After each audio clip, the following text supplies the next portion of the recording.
In this video, I'm going to teach you advanced business-to-business marketing so that you can put together a comprehensive business-to-business marketing plan. My name is Decker Fraser. I was the Vice President of Marketing for Google Accelerator Startup. I was a Global Marketing Manager for Sony, and I have my MBA from the Kellogg School of Management. This is where Philip Kotler himself teaches. This video is a free preview of my comprehensive business-to-business marketing course, which you can download using the link in the description. Let's get started.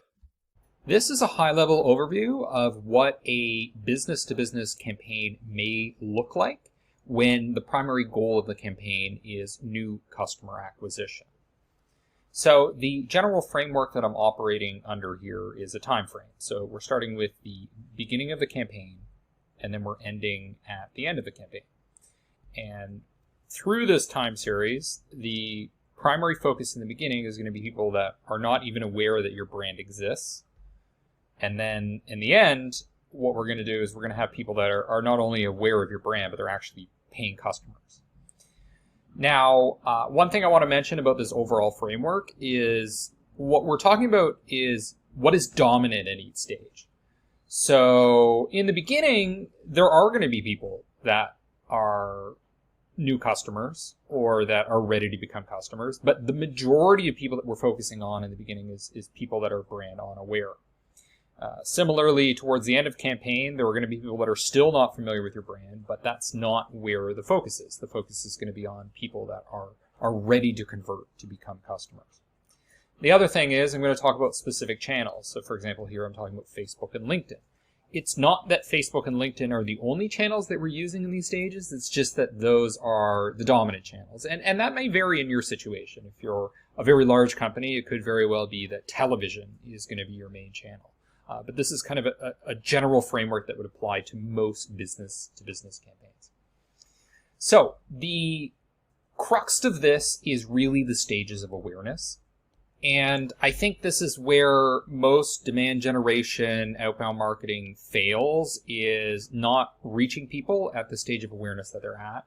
And usually the problem that I see is everyone's asking for a 15-minute chat on the phone or a 30-minute demo. And what most people do, most prospects do, is they just say, no, I don't want to do that. I'm not ready for that level of commitment. So to succeed with an integrated campaign, really what you need to do is appeal to people that are not at that stage where they're ready to book time on your calendar.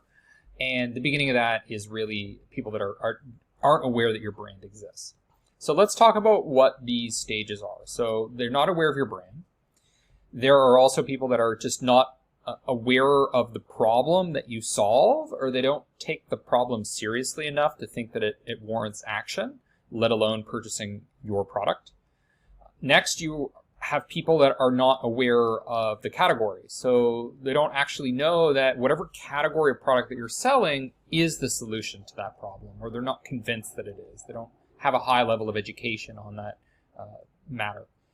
Now, next, there are people that perhaps are aware of the category. They're aware of chatbots, or they're aware of webcams or microphones, whatever it is that you're selling, but they're not aware of your specific product.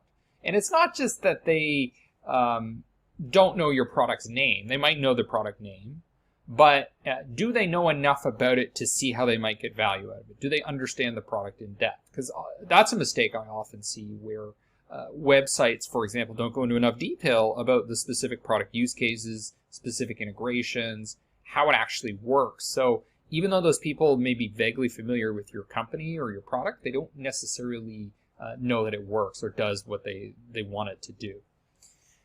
Next, we have people that are familiar with your product, but they're not aware of the free offer that you have. So that could be a demo, that could be a free infrastructure audit, that could be a free consultation. They're not well informed about that. And then sometimes what we have is a paid offer. So a paid offer could be a discount, or perhaps you get some sort of bonus like unlimited support if you buy the product in the next month.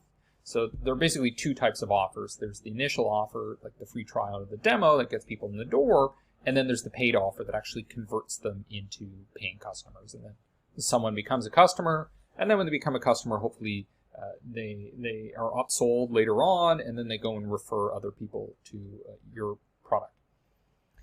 So that's the main way that this overall plan is categorized, is based on the customer, the potential customer, and the stage of education or awareness that they're at. And then what you do is you end up creating content to cater to people at those different stages, and you distribute that content through different channels. So the dominant goal in these early stages is really education. So making people understand that you solve the problem, you are the best way to solve the problem, or your category is the best way to solve the problem, or in some cases it's just mounting evidence to show that the problem needs to be solved, that it's worthy of attention. Memory is also a goal. So for example, with brand awareness campaigns that you run on Facebook through video, really the goal is just to get them to remember your brand, to remember your brand colors, your mascot, so that when there's a buying event, you immediately come to mind because you're distinctive, you're iconic, you're memorable. And later on, it's a little less about education and more on the pushy side, which is persuasion. So it's getting people engaged. So engaged means replying to emails, engaging in conversations, and converting. So doing things like signing up for a free trial, signing up for a demo, buying the product, putting down the down payment, whatever that conversion looks like for your company. Now, when we're talking about timeframes here, we have things that have a long-term impact. So with brand awareness, that's really what you want to do, is get into people's long-term memory. When we're educating people about specific product use cases, the prospect is getting into a little more detail about whether it solves problems that they have now. So that's more of the medium time horizon. And then there's very short time horizon when you're actually getting people to convert. So that's when you're trying to get them to take you up on your free offer and your paid offer. Now, depending on your sales cycle, depending on how expensive your product is, the timeframes are going to vary. So with very small businesses, maybe you can get them to convert then and there, similar to consumer marketing. But if you're dealing with like a 5-month sales cycle with business-to-business enterprise, you're selling to government, something like that, then you're going to have to elongate how much you can perform, which could be done in the short term with SMB. Now, the approach to the marketing, to the copywriting, is different. And a lot of people don't really get this. So when you think of advertising and you're not in the business world, you think it's very creative and emotional. And that's actually true when you're doing particularly brand awareness marketing. So you want to be emotional because what you're trying to do is embed your brand into the long-term memory of prospects. But most of the other marketing, when we're dealing with the short-term and medium-term, is actually rational. It's appealing to their rational decision-making. Is this a sensible choice? Does it solve the problem? Does it solve the problem best? Is it better than the competitors? It's more of an analytical messaging. So the way I like to think of it is that the kind of person that you typically think of when you're doing a highly emotional brand awareness campaign is going to be the super creative advertising person who's from the advertising world. They're a little more on the art side. The kind of person that does the rational messaging is going to be more like a product marketing manager who's fixated more on product positioning and is perhaps less interested in the actual brand positioning, the brand and the product being two separate assets. Now, rational messaging is also very favorable amongst the direct response copywriters, so the kinds of people that are writing sales emails, things like that. Now, the dominant channel in the beginning, I've put here in a lot of campaigns, is going to be Facebook and LinkedIn. So what you're doing is you're doing outbound advertising through Facebook and LinkedIn. And we'll talk a little bit later about what the specific creative assets are. But then towards the end of the campaign, the dominant channel is going to become email. And email is just going to be a great way of getting conversations going, actually getting people responding and converting. So again, if we look at the objective, the primary objective towards the end of the campaign is engagement, so interaction rather than consumption. So initially, the dominant creative is going to be video. So video advertisements, where the goal is to get them to consume information, to watch, to learn, to see case studies, to see how products are applied. Now, video is just the best medium that we have in terms of ad recall, in terms of enhancing brand fame. Now, I'm not saying in the beginning of the campaign you should not do any text or should not do any images. I'm just saying that the dominant creative is often video in the beginning. Now, in the middle, it may be the case that imagery is going to play a bigger role when you're doing things like single image campaigns. And then towards the end, it's going to be text. Now, these aren't mutually exclusive. You can have video in the middle, you can have video in the end. I'm just sort of giving you a high-level way to sort of map out where the emphasis is going to be. And you can also combine them. So, for example, what we're finding now with text emails, open rates are extremely high when you include video in the subject line. So, for example, these Loom videos that SDRs are sending out, very, very effective. But again, the dominant channel there is email. It's not going to be something like a video advertisement that you're running to your entire total addressable market through something like LinkedIn or Facebook video ads. Now, I want to talk a little bit about the email strategy. So now you can experiment with this and find what works for you. But often what we want to do is use the 3-2-1 strategy from Salesforce, where the emphasis in the beginning is going to be people that are at the bottom of the funnel, the people that are going to readily convert to something like a demo. That doesn't mean asking for the demo up front. That means asking for their interest to get the response, and then kind of quickly segueing into getting them into a meeting. And then once you've kind of parsed out the people that are the low-hanging fruit, then the emphasis is going to be the middle of the funnel people, and you send content that's more relevant to them, which is going to be things like case studies. And then when you've taken out the people from the middle of the funnel, that's when you get into the long-term nurturing, where you're focusing more on things like research, high-level survey reports, thought leadership, nurturing content that is less about conversion and a little more about education. Now, when we're doing something like Facebook advertising, which is probably going to be your biggest outbound advertising channel in a lot of cases, if you're able to get the targeting right, because it's just so cost effective, then I would tend to think of the opposite. I'd like to start large, which is going to be the vast majority of people that are not ready to convert. And then we think about the people in the middle of the funnel that maybe need to be exposed to more persuasive information and case studies, things like that. And then we focus on the bottom of the funnel. So actually getting people to into the lead gen campaigns, into the messenger engagement campaigns, things like that, actually getting people to interact and get into conversations. So I'm actually doing the reverse with the email than what I'm doing with Facebook. Now, again, in your specific situation, based on testing you've done, all of these things can be tweaked. They're all modular. This is just a high-level framework that will work in a lot of cases. Now, one thing that I want to point out is I've called out just the dominant channels here. So we're talking about like Facebook and LinkedIn. We're talking about email. But there are other channels that are going to be extremely effective. They're just perhaps not going to be the biggest ones. So direct mail, extremely effective, especially in conjunction with email campaigns when you are targeting specific accounts. When you have perhaps a few hundred, maybe 1,000 prospects that you know are in market for a solution, then embedding direct mail into your campaign is going to be extremely effective. Phone calls are still effective, so perhaps not cold calling per se, but warming people up through advertisements, etc., and then hitting them with calls. Ideally, you can get them into conversations without needing to do that, but it can still be quite effective. Another example I want to highlight is the combination of channels, which I mentioned, including videos in emails. So there are other channels you can use. There are other types of creative that you can use, but you kind of should be deciding where you're going to allocate most of your time, most of your energy, and which channels are going to allow you to hit the majority of your market. And those are going to be things like outbound advertising and cold email marketing. What I'm about to show you is incredibly important.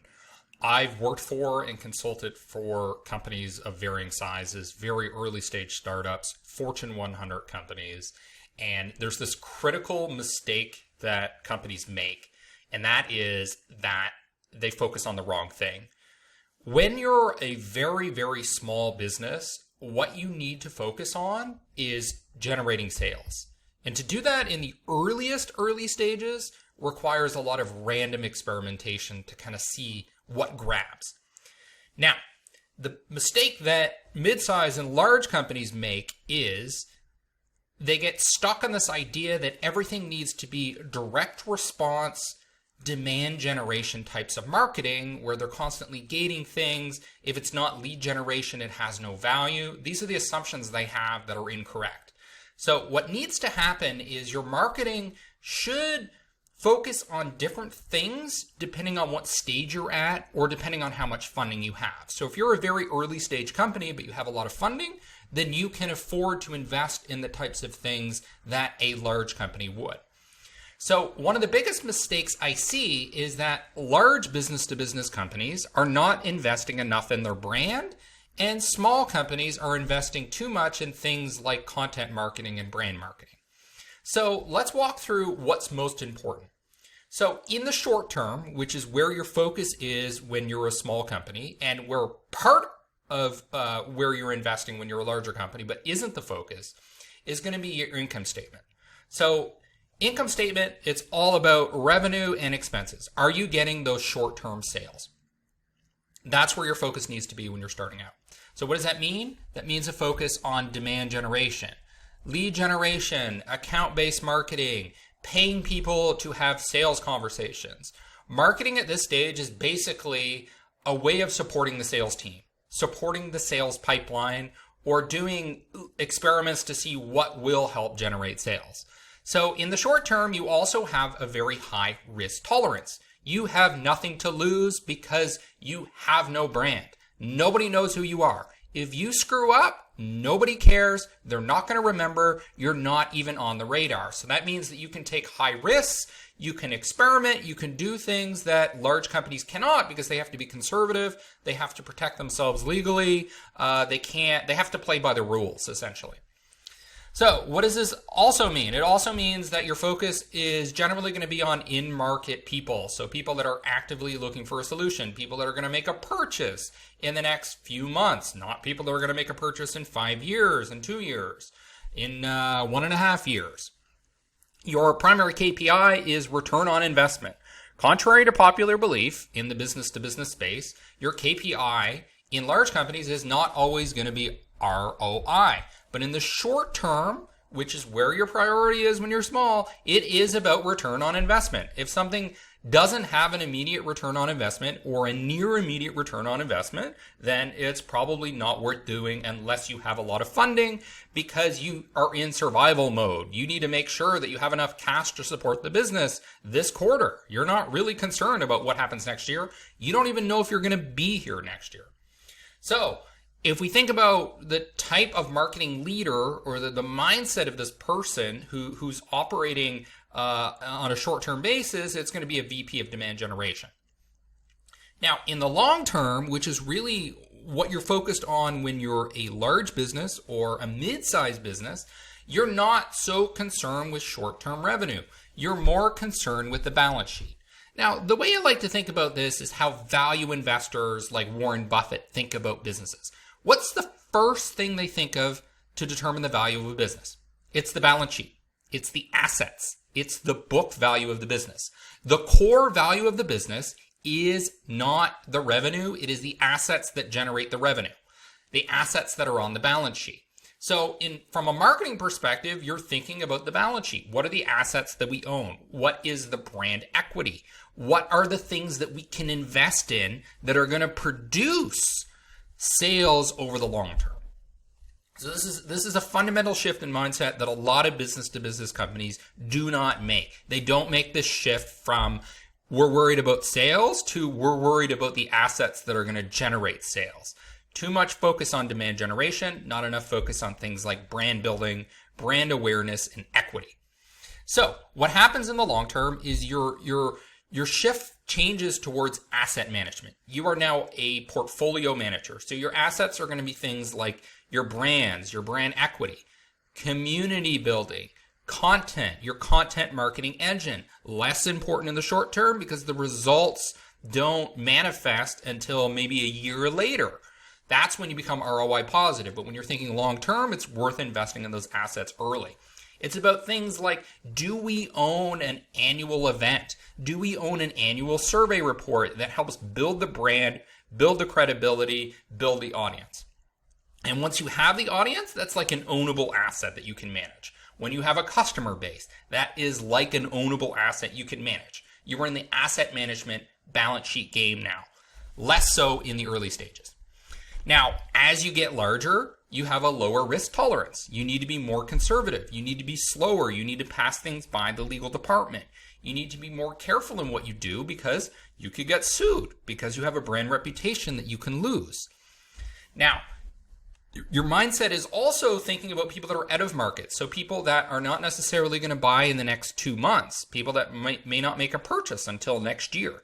You're also thinking about people that perhaps are not in your target customer group right now, but are going to get a promotion next year or in 2 years, and they're going to be the ones making the decision. So the directors of today are the VPs of tomorrow, and you need to appeal to them. So your mindset in terms of KPIs is, I'm not saying you're not focused at all on return on investment, but that's not the only thing. You're thinking more about equity. You're thinking about brand equity. You're thinking about the equity in the business. You're thinking about long-term sustainability. Now, in the long term, it's not just about demand generation now. It's about having a chief marketing officer or a chief marketing officer mindset where you're thinking about brand. You're thinking about product marketing management. You're also thinking about demand generation, but you're not just purely focused on this short-term revenue generation. Now, where I think a lot of the magic happens is actually in between these two stages. So there's the short term, there's the long term, but the midterm, this is one of my favorite spaces to play in. So here you're thinking about things like long-term contracts with big whales, big sales opportunities. You're thinking about long-term partnerships with influencers, other companies in the same industry, maybe software that supports your product, maybe something that integrates with your product. Maybe it's a lubricant that works with your machinery. Maybe it's laser equipment that you can latch onto and form partners with the manufacturers of. You're thinking about investments that perhaps are going to generate a midterm return on investment, not a short term, not a long term, but midterm results. You're also thinking about investing in the kinds of content and influencer partnerships that could generate virality, economies of scale. So you're starting to plant the seeds of economies of scale so that you are able to realize them in the long term. So we have the short term, we have the long term, we have the midterm, and lastly, there is the far future. And this is for companies that expect to be around for a long time or have been around for the long time. This is where you're positioning yourself as a true thought leader in the frontiers of where your industry is going, where your customers' industries are going. You're really striving to be at the top of your game. Here you're thinking about R&D. You're thinking about shooting for the moon, things that could have colossal, disruptive opportunities for your business, for the industry.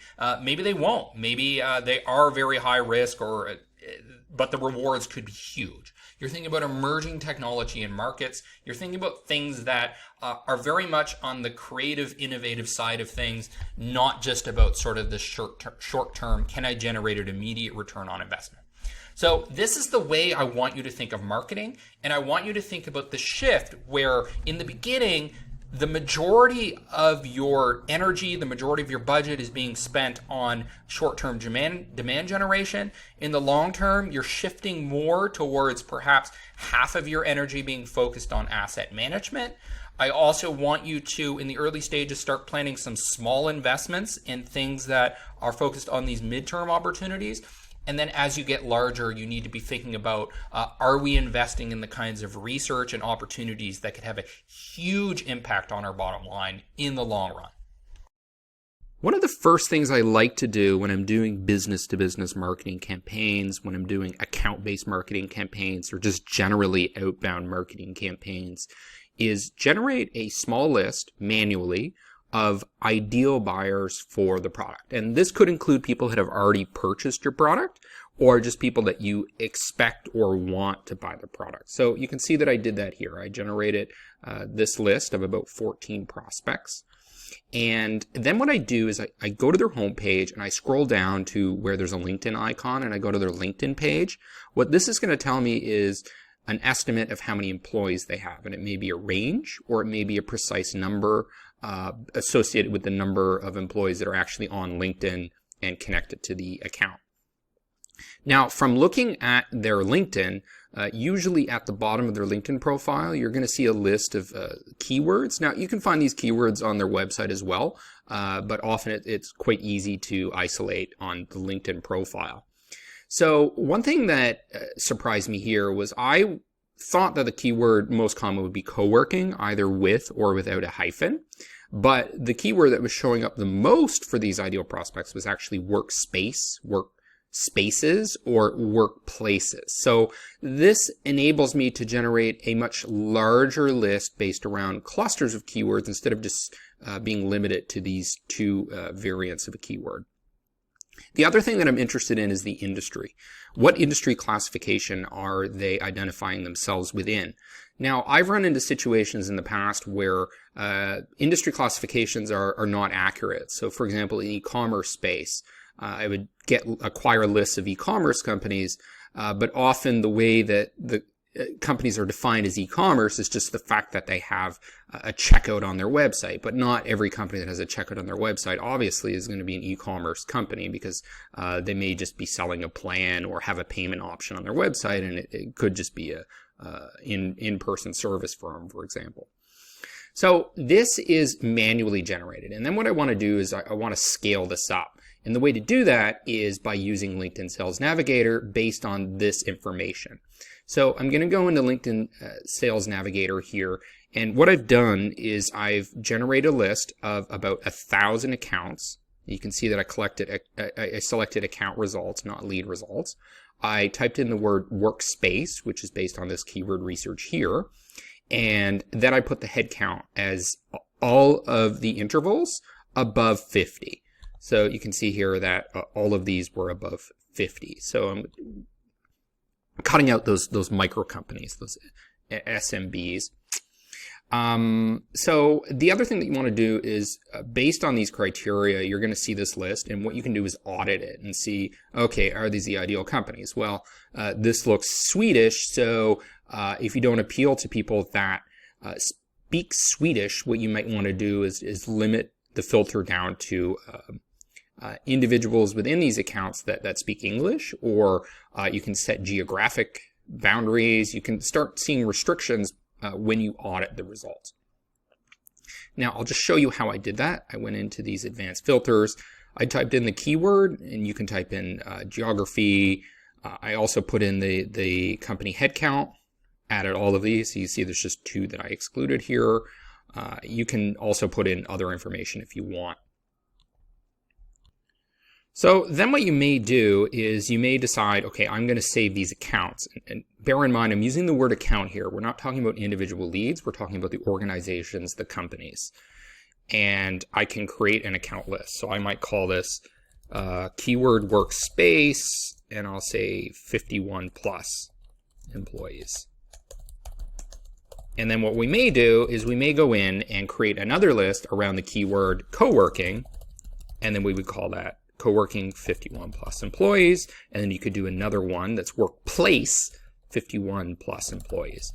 So my philosophy with business to business marketing is generally go big or go home. So I would rather have a large list than a very precise targeted list, because at the end of the day, you want to drive business outcomes, and to drive serious business outcomes, you need to scale, because there's only going to be a fraction of people that you're hitting with your marketing that are actually going to be receptive to something like getting a demo or a free consultation, something like that. So what I've done here is I've created a new list, and I've added these 25. But with the pagination, I'm going to go to the next list, and I'm also going to add these to that same list. And you can hire a virtual assistant to do this. That's what I do. I hire people in the Philippines to help with this. and you just create a giant account list like I'm doing here.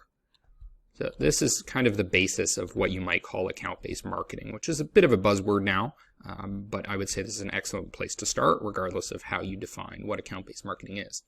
So now I have this list which has about 100 accounts within them. And what you could do is go within these individual accounts, look at all the people that are associated with the company, and save them to a list, which is actually a lead list. So I would call this lead list, what was this, workspace 51 plus employees.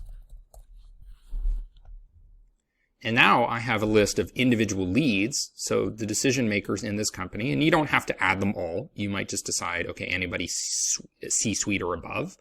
And what I'm going to do with these lead lists is export them to an email list. So it's great having the leads in LinkedIn, but ultimately you're going to want to send cold emails. And in addition to the emails, you're going to want to import the lead list, the email lead list, into LinkedIn and Facebook so that you are able to hit them with ads as well as emails. And you're also going to want to automate LinkedIn outreach. So things like connection requests can be automated with tools like Lemlist, messages can be automated, and then things like that. You also want to manually kind of monitor the LinkedIn profiles for these people, and like and comment on their posts. So to begin, what we want to do is extract the emails from LinkedIn. And to do that, we use this tool called scrap.io, and we're going to create a new list, and we'll call this workplace 51 plus employees.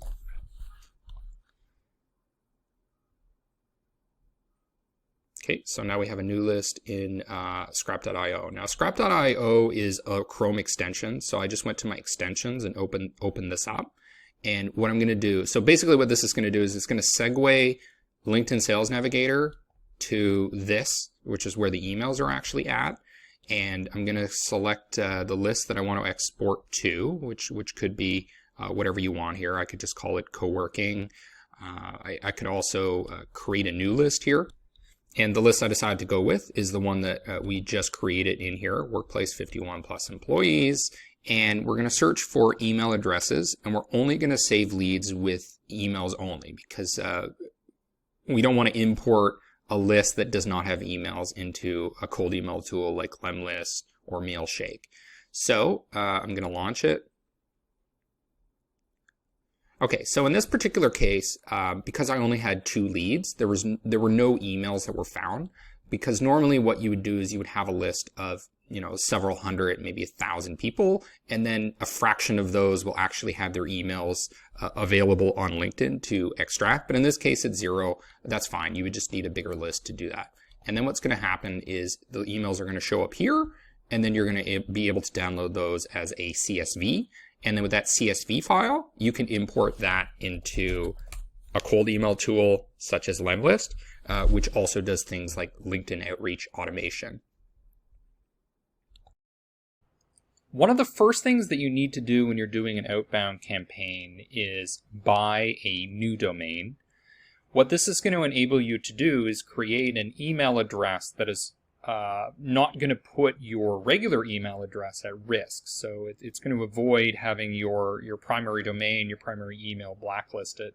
So for example, if your standard everyday email is john@company.com, what you're going to want to do is buy something like company.org. And then you're going to create a new email that is john@company.org. Now, I would say generally speaking, when you're going to do an outbound cold email campaign, it's probably better to use somebody with high authority. So for example, the CEO of the company or a vice president. Even if they're not the ones actually setting up the campaign, I would get permission to send the emails on their behalf because you're probably more likely to get a response that way. Now, obviously, if you're in a very large company, they're going to be a little more strict about where the emails are coming from. So in cases like that, you may need to use the BDR's email, the SDR's email, or the account executive's email. So for the purpose of this demonstration, what we're going to do is john@company.org, which is a new email that you've set up. Maybe you bought the domain through GoDaddy or somewhere else like that. Now, the next thing that you'll need to do is you'll need to get a tool that is actually designed to send cold emails. Now, what a lot of people do is they start by using something like MailChimp, which is kind of your standard free entry-level email sending program, which is fine when you're sending marketing emails. But marketing emails are very different from cold, personalized one-on-one emails. The problem when you send something through, let's say, Marketo or MailChimp is that they're, for one thing, a lot of the times they don't even let you send cold emails. Now, people do it. They send cold emails through these programs, but you're actually breaking the service agreement in a lot of cases, and they're just not very good. The deliverability is very poor. Your open rate is probably going to be less than 30%, for example, and that's just because of bad deliverability. It has nothing to do with how good your subject lines are. So there are different programs that you can use for cold emails. The one that I've been using most frequently lately is Lemlist, but there are alternatives like Mailshake that I've used, Snove.io. Then more kind of enterprise level, or when you're a mid-sized company, you're probably going to advance to something a little more sophisticated. So something like Outreach, which I've used, SalesLoft, which a number of my clients use, Reply.io. There are lots of these programs. I have hands-on experience with a few of them. Now, you can see what I've done here is I set up something called an email warm-up. So when you create a new email, so john@company.org, what you're going to do is add it to your cold email program as a sender. Now, it's important to differentiate between the sending email and the email that you use to create the account. So when you sign up for a cold email tool, you're going to be asked for an email to create an account to log in. That's not necessarily the email that you're going to be sending from, that you're going to be sending the cold emails from. So make sure that you set up the appropriate one for sending. So for example, the SDR may set up the account using his or her email, but then the sender is actually going to be an email that's been set up in the CEO's name. So one of the first things you do when you set it up as a sender is you want to go through the warm-up process. So a mistake would be to start a cold email campaign and just start sending 100 emails per day. That's very bad, especially with a fresh email. Fresh email, it's going to get flagged. People are going to think it's spam. It's not going to end up in people's inboxes. So what you want to do is go through some sort of automated warm-up process where Lemlist here, for example, allows you to send an email, and then they have cohorts of people that are going to respond to it, and then gradually over time you're ramping it up. So that ramp-up process here I've set up as up to 35 emails, and the ramp-up increment is 6 per day. So what they're recommending is to basically go with a number that would be similar to what a human would realistically do. So that's around 40, and then a ramp up of 3 per day. And you can see that with this email that I currently have in the warm-up process, I sent 219 emails. 54 of them were saved from spam and categories. So that's where your email leaves the main inbox and goes into specialized categories like promotions and stuff like that. But you can see a good portion of them are actually ending up in spam initially, so about a quarter of them. So what you want to do is go through some sort of warm-up process. It's generally going to take about 3 weeks for something like this. Now, there are ways to speed this up. You can, for example, have multiple emails, multiple accounts, and kind of warm them up simultaneously to ramp up. But this is where you would start.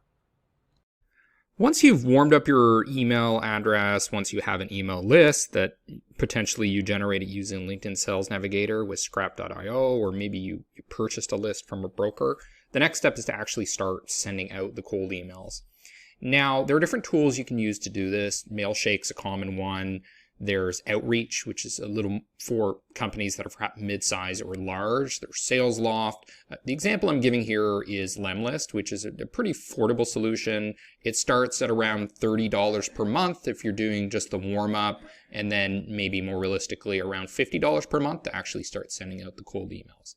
So the way I have this Lemlist campaign set up is I have a number of different lists that have been imported, and I have certain details here. So for example, this is co-working spaces based on accounts that were found on LinkedIn Sales Navigator. We have another one for community managers. You don't necessarily have to set it up this way. It kind of depends on the messaging. So if your messaging is going to be tailored to people that are community managers, then that should probably be its own list here, its own little micro campaign. The example I'm going to do here is this account-based one where I'm targeting based on the keyword co-working spaces and accounts that fit that keyword. And this campaign was pretty effective, so fairly quickly we were able to generate around 4 demos per week. So pretty reasonable for something that doesn't necessarily require any ad spend and just sending out emails. So the first part of the sequence here is this email, this cold email. So the subject line is the first name, and then in parentheses, co-working. So the keyword that is going to resonate with them. Hi, first name. I'm reaching out to co-working space leader. So I'm customizing it to who the person is. So that's based on the keyword co-working space. As a co-working space manager, I struggle with repetitive tasks. So I'm talking about the problem, which is one of the main reasons people are going to buy your product or try your product, is because they're experiencing a problem. So repetitive tasks like booking rooms, processing payments, et cetera, et cetera. I was also frustrated with the fact that these problems were not able to be addressed with a single program. You had to jump from one program to the next. And then I'm giving proof as to why our solution is the best. So it was chosen by the government of Ireland. And then now one of the most important parts here is what is the ask here? Any chance you'd be interested in learning more? Now, the problem that a lot of BDRs, SDRs, outbound salespeople, outbound marketing people do is they push too aggressively for a meeting. Do you have 15 minutes for a phone call? Would you like to request a demo? Too aggressive. The research has shown that when you do that, it's not as effective. What you want to do is ask for interest first, and then you can segue into a phone call. So it's kind of like asking for a date immediately when you barely know somebody. It's very off-putting. So this campaign was very effective because I'm not being that aggressive. And often what happened was, even though we're not asking for a meeting up front, the prospect actually takes agency and asks for a meeting. And they say, are you available for a phone call next week? So that is a very impressive result you can get when you don't try to be selfish, really. It's kind of selfish that you want meetings and you're just trying to extract that from people. Instead, you're just gauging their interest. And then what we had was a 1-day delay, setting up an automated LinkedIn profile visit. So what you can do here is you can have a Chrome extension that will allow your LinkedIn account to segue with the Lemlist account, and then we can automate LinkedIn profile visits. And then we can also automate LinkedIn profile invitations. And then potentially later on, you can automate organic messages that are going to people on LinkedIn.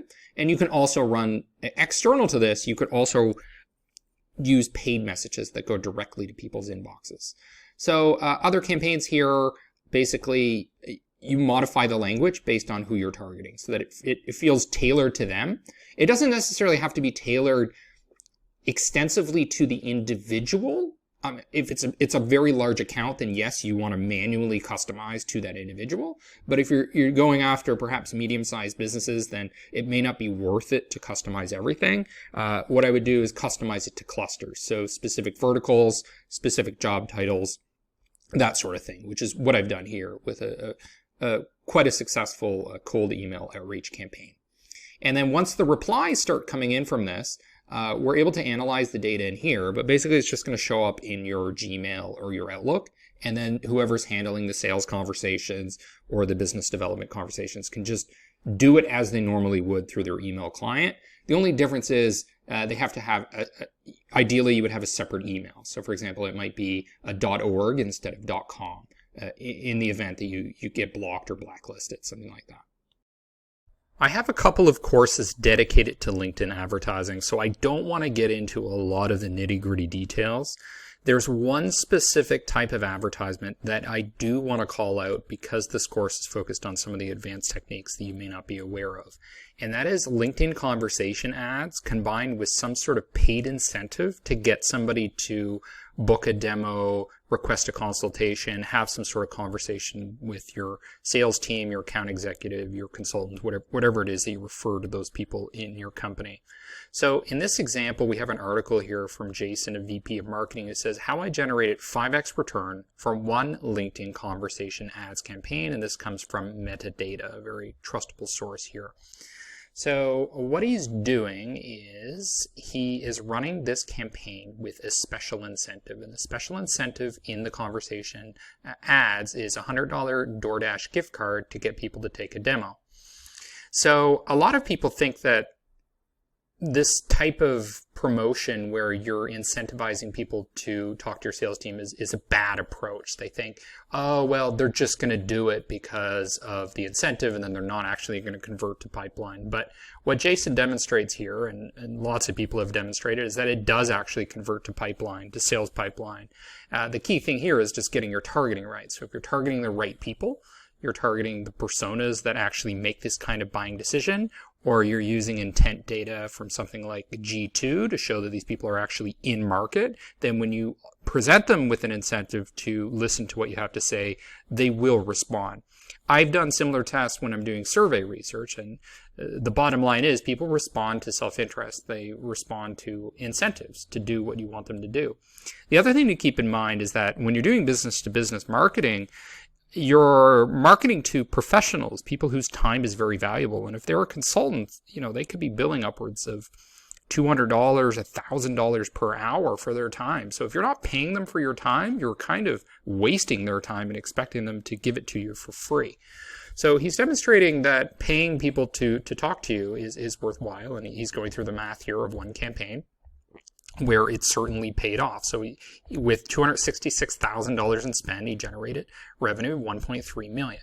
So the next question is, what exactly are LinkedIn conversation ads? Well, in your LinkedIn, you have an inbox, and these are types of ads that are basically force-feeding messages to people's inboxes, and there's a limit. I believe prospects can only receive one in their inbox per month, so they don't get bombarded with spam.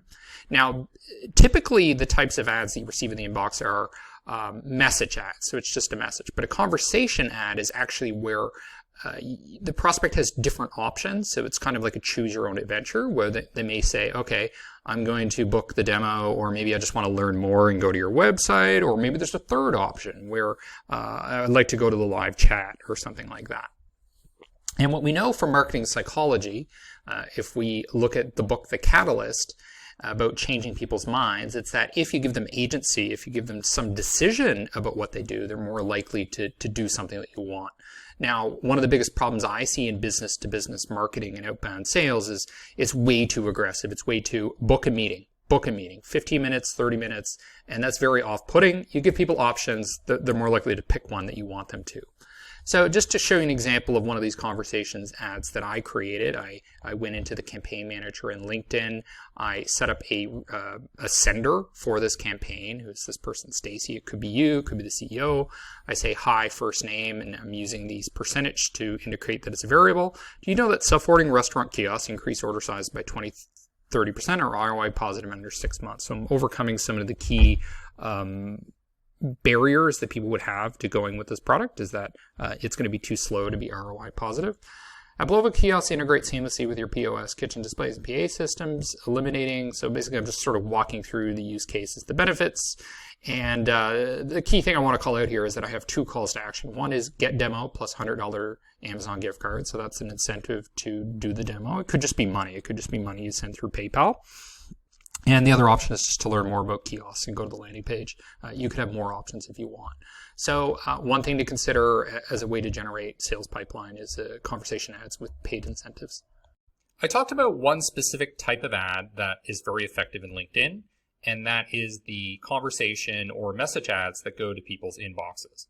Now, one thing I want to point out is that this recently has been disabled for people in the EU, so it can only be used outside of the European Union. Now, what I want to do is take a step back and look at a higher level of what you can do with LinkedIn. Now, with LinkedIn advertising, I have courses that go into the nitty-gritty details. So here, I want to give more directional feedback. So there is this bias in business-to-business marketing that everything that you do needs to generate leads. That's not true. You can see that lead generation, in fact, is only one of many objectives that LinkedIn provides with their advertising. So what you may actually do at the beginning of your campaign or the beginning of the quarter is focus more on brand awareness. So building recognition among the target customers that you are a player in the product category. So one mistake that I often see is there's kind of this separation in business-to-business companies between sales outreach, which is the BDRs doing things like cold calls, cold emails, and then there's the marketing, which is doing things like lead generation. Really, those things should be integrated. And the idea here is integrated marketing communications is the most efficient approach to business customer acquisition. So you might start a campaign with some videos focused on brand awareness. And then later in the mid, there's a shift more towards the consideration, and then later on in the conversion. So a brand awareness campaign would be something that you can consider. Another thing is website visits. So getting people to go to your website, become more educated about your product. And then what you could do is run retargeting campaigns based on people that visited your website. You could also run retargeting campaigns based on people that watched your video. Now, engagement is not typically something that I do with LinkedIn ads. I'm not saying you shouldn't do it, but if you're trying to build a community, you're working with influencers, perhaps engagement is something you want to pursue.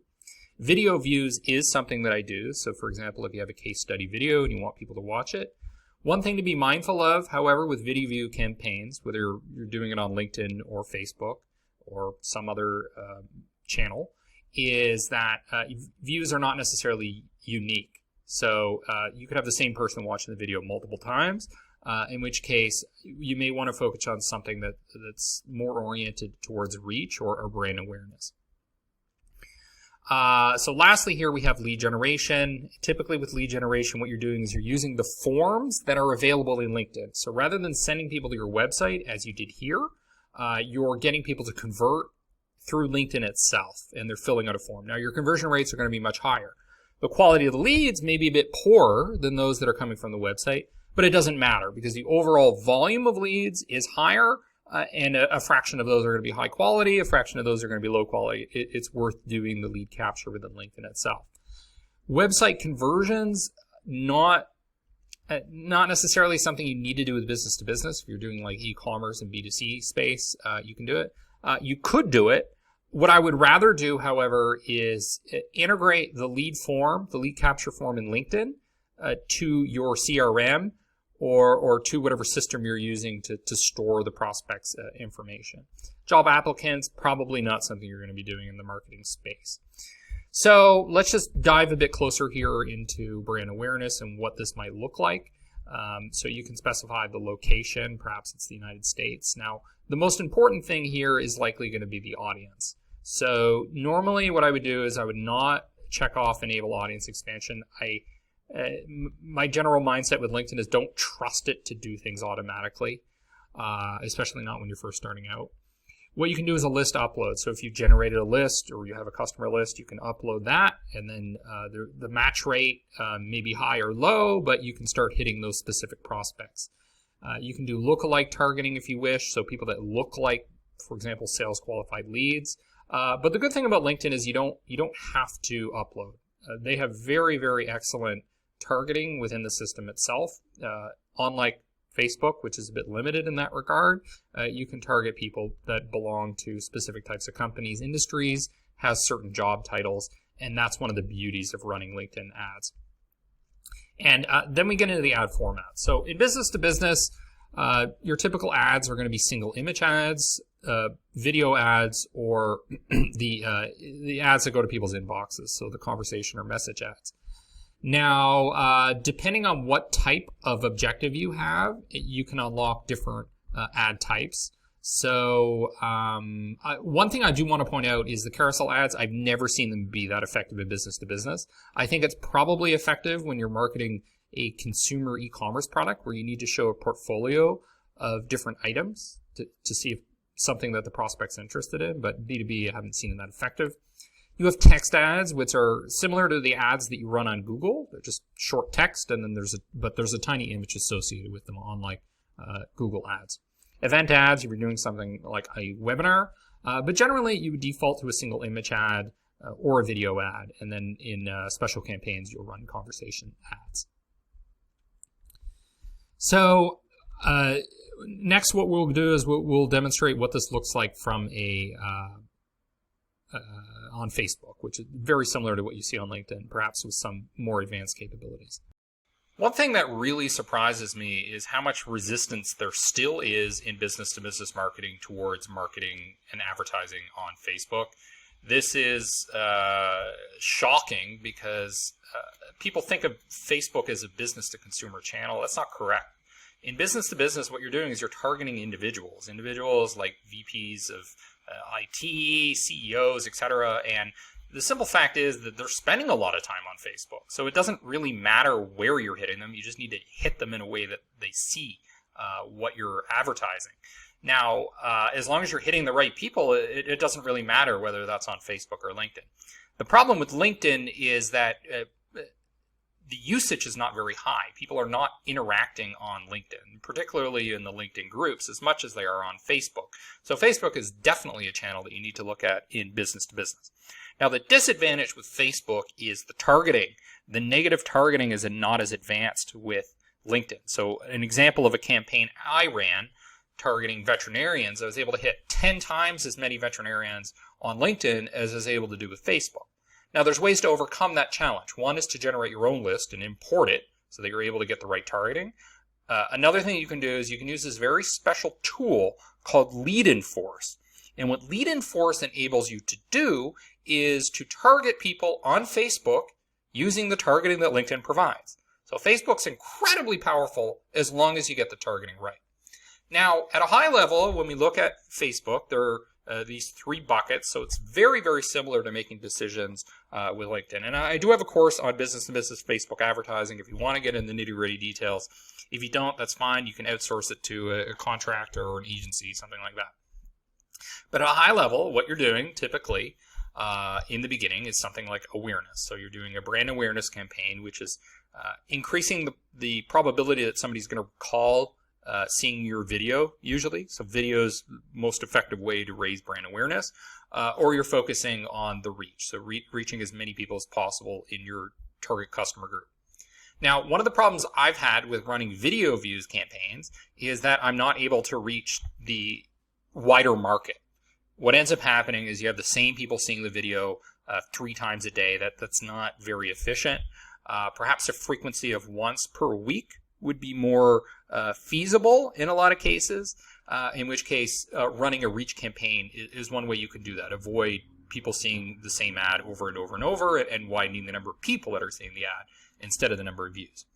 So next we have consideration, so traffic, so driving people to your website. If your website is very informative and educates people about the problem that you solve, educates them about the details and the integrations perhaps that your product has, that'd be very useful. Engagement, not something I typically use. Maybe other people have had success with it. App installs, not typically something you would run with business to business, although that could be the case. You have a mobile app and you want to drive installations. That's fine. Video views campaigns is something I'll run. So case study videos, videos that showcase the problem and position you or your product category as the solution. Lead generation, 100% something I would run with business-to-business campaigns. Again, capturing the leads within Facebook itself rather than sending people to your website to capture them there. So I make that separation between lead generation and traffic. If you want traffic and you want people actually loading your landing page, learning, that's fine. That's a good objective. A more BOFU, bottom of funnel objective would be the actual lead capture. So I wouldn't try to confuse those two things. Message ads, very interesting. So if you want to get people in conversations immediately with the sales team, similar to what you see with live chat, you can get them into conversations through Facebook Messenger. Something that I would definitely experiment with. Conversions on the website, not typically something that I do. In fact, I don't generally use this conversion bucket, but theoretically you could. If you want people to convert on the website to request a demo, to download a brochure or something like that, theoretically you could use this. Catalog sales, typically not something I would do in B2B. Store traffic, again, not typically something I would do. So similar to LinkedIn, the types of ads that you would normally start with are going to be something like a single image ad, which is going to have an image plus text above it, text below it. You're also going to incorporate text into the image, at least I generally do. You don't have to, with something like a testimonial or a headline. Video ads, something I do, similar to the inbox, somewhat similar to the inbox ads with LinkedIn. the message ads as well. But one of the most important things is just having the native forms, because that's going to help tremendously with lead generation, which is often what people really want to see with business-to-business marketers. One of the biggest problems that you may run into when you do cold email outreach is your bounce rate may be too high. This is a problem I run into. You're going to run into it when you purchase lists, particularly if it's cheap lists. You're going to run into it if you compile your own lists using something like LinkedIn Sales Navigator. So you're going to have to use a tool. One tool that I use is Bouncer, which has this cool little gorilla branding here. And what I'm going to do is just log in and show you an example of how you're going to validate emails. So what I did here is I integrated Bouncer with a Lemlist. A Lemlist may give you an API key that you can import. And then ultimately what you're going to do is you're going to want to verify your email list. So I'm going to do it from the verify list section. I'm going to add the integration. I'm going to use a Lemlist import. So because I've integrated Lemlist with Bouncer, I have a list of the various campaigns that I'm running. And what I can do is I can import each of these lists. And what Bouncer is going to do is it's going to scour through the emails and remove the ones that I don't want included in the campaign. And because it integrates with Lemlist, my cold email tool, those will be automatically removed so that I'm not sending emails out campaigns out that are going to have a high bounce rate. So that's one of the key things that you're going to do. Another thing that you may want to do is a manual audit of your email list to make sure that you're hitting the right people, the right types of industries, because I've run into problems before where industry classifications are just not accurate, not precise enough for what I'm doing. I'm going to talk about a very important calculation that you're going to need to do in advanced business-to-business marketing. It is called sales velocity. Now, there are a few things I want to point out here before I get started. The first is that companies tend to calculate things differently. So, for example, when we look at customer lifetime value, some people calculate it based on profit, which is kind of the most robust way of calculating it. But in some businesses, often it's just more practical and useful to calculate it based on revenue. So keep that in mind. You can modify this based on your needs. Now, one of the key ways you're going to consider modifying it is whether you're calculating sales velocity based on the number of sales qualified opportunities or the number of leads. And that calculation may vary depending on the specific needs in your specific company. All right, so before we get into the calculation, I want to point out that there are three different terms that you may hear thrown around. And often what happens in marketing is we talk about things so frequently that we come up with colloquialisms and don't necessarily use the most technical, precise terms. So some people may call this sales velocity, other people may call it pipeline velocity, or they may combine the two and call it sales pipeline velocity. I would say that probably an appropriate term might be pipeline velocity, because typically what we're talking about here is the sales pipeline, which is associated with the sales qualified opportunities, which is associated with the pipeline revenue calculation. So the potential revenue that's associated with the sales qualified opportunities. That's the most sort of precise way that we're going to analyze this, at least in this example. The other thing is that typically you're dealing with the opportunities. Now, some people are going to call them opportunities. Other companies, you may technically call it SQOs, which stands for sales qualified opportunities. The way I typically define these is we're not talking about leads per se. What we're talking about are leads that are being worked by the sales team that have a reasonable chance of ending up in a purchase in the next, say, 6 months, whether that purchase is with you or a competing solution. So this is a lead that has the potential to generate revenue in the short term. Now, it may also be useful for you to calculate it based on leads. So something like perhaps MQLs or marketing engaged leads. So theoretically, you could do a velocity measure based on leads, but usually you would do it based on this type of opportunity. The other thing is that the data that you're going to use to calculate your velocity is usually going to be based on the month or based on the quarter. Now, in some companies, maybe it's more useful to use different timelines, but generally in B2B, that's where we're going to pull the data. In the example I'm going to give, we're going to use the quarter data. So this is what the formula is. It's the number of opportunities, or the number of active opportunities, times the average deal size. So the deal size is the revenue generally. You could use profit, but we're going to use revenue, times the win rate. So what percentage of those opportunities are actually being won and closed, and divide all of this by the sales cycle. So to give you a quick example here, maybe we have 30 opportunities and the average deal size is $3,000. So it's kind of small for B2B. And the win rate's 33%. So you're winning a third of those deals. And the sales cycle from SQO to closed is 45 days. Now, one thing to keep in mind here is that we are talking about the SQO sales cycle. We're not necessarily talking about lead to closed. We're talking about SQO to closed. So often what happens in business-to-business companies is they generate tons of so-called leads, but most of those leads don't end up being worked by the sales team, or they don't end up being anywhere near a high probability of actually becoming new customers. So that's why when we're talking about pipeline velocity, usually we're focused on the sales cycle from becoming an opportunity to becoming a closed won or closed lost. So in this particular example, we have the formula. So I did 30 times $3,000 times 0.33 for 33%, divided by that by 45 days, and we get a pipeline velocity of $660 per day. So that's kind of a low pipeline velocity for business to business. So we're probably dealing here with SMB software or something similar. Okay, so this is a high-level overview of what the calculation looks like, some of the considerations. Now let's get into a little more granular detail with an example.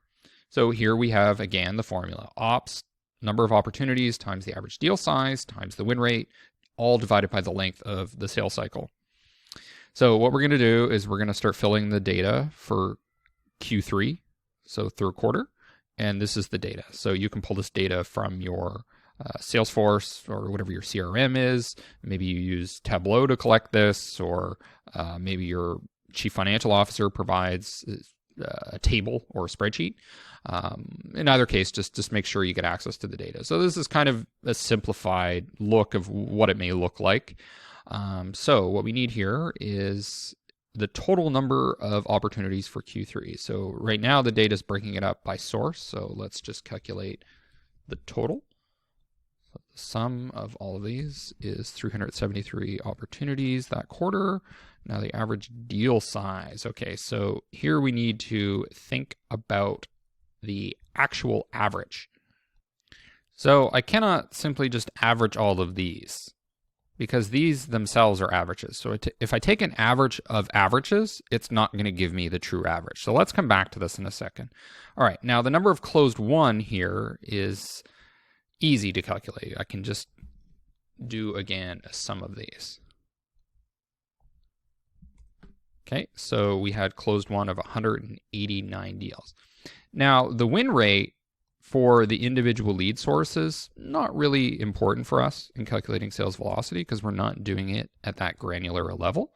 So really what we're interested in is the win rate overall. And to calculate that, we're just going to say that the number of wins was 189. We're going to divide it by the total number of opportunities, 373. And we see that the win rate is over 50%. So now we need to go back to this issue of having averages of averages. So really what we need to do is come up with a total revenue number. So you may not have to calculate this. Maybe it's provided in your report, but we're going to do it here because this is the data that we have. So really, I'm not interested in the average deal size. I'm interested in the total revenue. So what I'm going to do is I'm going to calculate the average deal size times the number of won deals. Okay, so this is going to give me the total revenues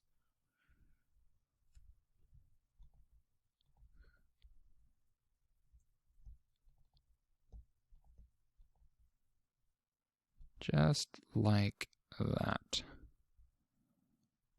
So now we're able to calculate a total revenue number here. Okay, so 4.7 million. And now we can take that to ascertain the actual average deal size, which is going to be the total revenue divided by the total number of closed won. And here we get the true average of 24,882 British pounds. And we see here that the average sales cycle is 33 days. So here we're talking about the time from becoming an SQO to closed, to the lead closing, either as a won deal or a lost deal. Okay, so now we can start plugging in the information here. So the number of ops is 373, which I'm getting from here. The average deal size is 24,882. The win rate is 50.6%. And then the average sales cycle is 33, which means that we can use this formula to calculate our sales velocity. So it equals the number of ops, 373. The average deal size is 24,882. The win rate is 0.506, and divided by the average sales cycle is 33. And here we have it. So in this example, we have a very high sales velocity. In your business, it might be quite a bit lower. It could be $1,000, $2,000. And of course, context is going to dictate a lot of this. It also just depends on how you're going to use this metric, and whether it's for forecasting purposes or fixing a problem. One of the key things in your business is you want to think about what aspect of sales velocity do you want to change. So are you trying to increase the deal size? Well, when you increase the deal size and go after large enterprise clients, what that often means is the sales cycle is going to increase. So you have to consider trade-offs like that. Trying to increase the win rate by adding and investing more in sales enablement. It may be worth it if your win rate is particularly low. So there's a lot to consider here. Very useful metric. Hope you enjoyed this. We're going to analyze this real data that I have from a client that I worked with in the business-to-business space. What this shows is the progression of leads, or what you might call the sales pipeline. And we're going to diagnose some of the problems, and I'm going to suggest some solutions that'll help correct these issues that business-to-business companies frequently run into. So in the first column here, we have MQLs, marketing qualified leads. Now, companies are going to define these differently. I typically define these as things like demo requests, free consultations, potentially signing up for a free trial, that sort of thing. And then there's a sales qualified lead. Now, the way I typically define that is the prospect has had a meaningful conversation with the sales team. So they've been on the phone with them, or potentially have had like an in-person meeting or an on-the-phone meeting. Like a Zoom call, video conferencing, something like that. And then one is basically a new customer or a booking. So there are variants of how you can define these, one versus bookings, or MQL. Often companies have even looser definitions where it's based on reaching some sort of lead score. So in either case, let's go through and see what's happening. So at the bottom here is the totals for September. So the period is September that we're looking at. And what these represent are basically different original lead sources. Okay, so keep in mind that there are some limitations to this, because we're not talking about multi-touch attribution. We're not using some sort of sophisticated analytics to determine what touch points generated the leads. We're just sort of brutally looking at where they came from. So this, for example, may have been Google Ads. Maybe this was social ads, LinkedIn/Facebook. This could have been, for example, like buying leads from content syndication. Maybe this was SEO. This could have been like a trade show. maybe this was for like a partner referral. Often companies will have partner referrals as a separate spreadsheet that they're tracking, but just for the sake of demonstration, let's just assume that's what it was. And what we need to do is try to figure out where should the company be focusing on. So when you're doing advanced business-to-business marketing, you have to make decisions of where to focus your energy. And what this company thought was the focus was, okay, let's just generate more MQLs, because we generate more MQLs, then kind of the funnel, as long as the top of the funnel is strong, then the bottom of the funnel will also be strong. Some other things when you're more advanced is you need to think about where you need to focus. So I like to think of business-to-business marketing in kind of a few broad categories. Brand, product marketing, let's call this demand generation. Then we might have like content marketing, growth marketing, or to be more accurate, I'll call it conversion rate optimization, because often what people define as growth marketing is actually more like growth hacking, and then maybe partner marketing, something like that. So the three big ones here are these. Now, when you're a very large company, often the big mistake companies make is they obsess over this too much. They're obsessing over the nitty-gritty tactical details of demand generation. So they never really see the big picture of what's happening, because they've never been to the point where what they really needed to invest in was brand marketing. So that means that really, if you're a mid-sized company, you're trying to be a large company, that what you really need to do is build your brand credibility, build your brand fame, become famous among all the people essentially in the target customer group that you're going after, and people that are about to enter the target customer group. So, for example, if you're trying to influence VPs of IT, then the VPs of IT of tomorrow are the senior directors of today. So that means you need to build the credibility with those directors now, so when they're making purchase decisions after their promotion next year, they'll be primed and ready and receptive to your message. So generally large companies, they undervalue this. Mid-sized companies is typically where you would, these are sort of general rules of thumb. Mid-sized, and then I would say this is small. Okay, so mid-sized companies often spend more time on product marketing. So when you're very small, you're just kind of getting the customers in the door that you've experimented with. They happen to be the ones that use your product, but when you become mid-sized, you need to be more strategic. You need to start looking at, okay, who are the valuable segments we want to go after?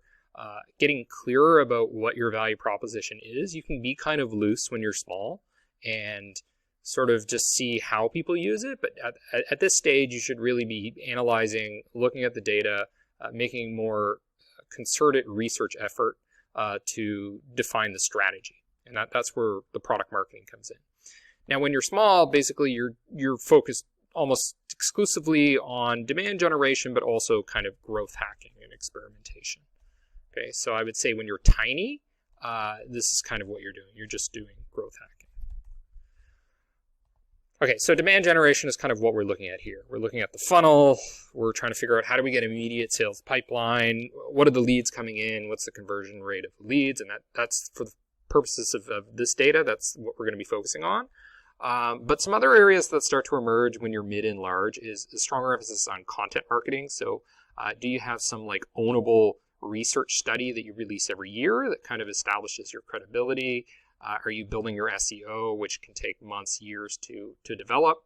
Growth marketing, conversion rate optimization, much more important when you have a much larger user base or visitor base to your website, to your product, and you're able to run experiments, like statistically significant experiments to optimize what's happening. And then partner marketing, which kind of spans off the analysis of the market that the product marketing team does, is going to be establishing those long-term relationships with partners to kind of dominate markets instead of just going after customers and prospects one by one. In the next video, what we're going to do is we're going to hone in on the demand generation and see what's really important when looking at this data. If we take a look at this, we can see that the MQLs actually seem pretty strong, especially if you have the context of seeing what other months looks like. There's been a nice increase in MQLs, and the MQLs are actually pretty cost effective. So I believe it was around $20 or something to generate an MQL. So it seemed nice. But what's particularly concerning here is the number of one customers. So 169 leads, essentially marketing qualified leads, converted to only 13 customers. So to figure out what's going on, what we're going to do is we're going to look at some ratios. So I'm going to create this column. I'm going to call it sales qualified leads over marketing qualified leads.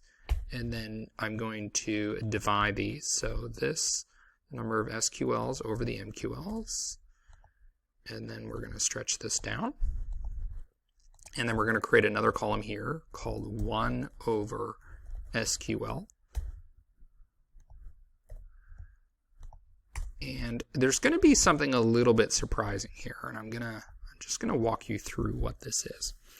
So the totals give us the big picture here, which is where we want to focus. Now, the conversion rate from MQL to SQL is only 8%. Based on benchmarks that we have from Forrester, you would expect it to be around 1/3. So let's say 30 to 40%. So this is a huge problem. We're only getting 8%, and we should be getting around 33%. So the problem is not a lack of MQLs, and that's what the company felt, that if they just increased the number of MQLs, the economics were working out, but they weren't working out when it came to one customers. Now, there are a few complexities here. So for example, one customers here, depending on the length of the sales cycle, may actually be attributed to MQLs that were generated in the previous month. But for simplicity, I'm just doing the analysis based on a single month, but you can get much more sophisticated with your analytics team. But this still tells you the big picture of what's wrong here. Tons of leads, not enough new customers. So what this tells us is that perhaps the definition of the MQL is too loose. They're defining it based on things such as ebook downloads. Other issues could be that there is simply a very poor handoff between the marketing team and the sales team, which I feel was one of the critical problems in this case. And that's often what you see with companies. There's a very, very poor responsibility in this sort of chasm that exists between marketing qualified lead and sales qualified lead. Marketing feels that their job is done when they've generated demo requests, but they're not. Nobody is really taking responsibility for what happens in between. So a lot of your marketing effort can help fix this conversion problem. So what does this mean? It means you may need faster lead follow-up. So what happens is somebody may become an MQL. They might request a demo Friday afternoon, and the salesperson doesn't get back to them until Tuesday, at which point they may have already spoken to 3 competitors. So depending on how commoditized your particular industry is, like if you're offering like a point solution, then chances are you could have already lost the sale. So you can do things like automation will help fix that. So automated email follow-ups. You might have immediate notifications that go from your CRM to Slack or whatever programs you're using. Basically, you just need to make sure that the sales team is on top of those leads right away. Now, looking at some of the data or some research that I saw at the Kellogg School of Management, one of the big issues is simply that the sales team just doesn't follow up with leads. Now, in a lot of cases, there's good reason for that. The leads are not very good. The leads are not people that are actually further down in the funnel. They're not ready to have conversations with the sales team. But in other cases, it's really just having the right meetings with the sales team and having agreements between marketing and sales in terms of, how many of these leads do we expect to follow up with? If the leads are poor, then getting the feedback from the sales team. Could be that particular sources of the problem. So let's take a look at that.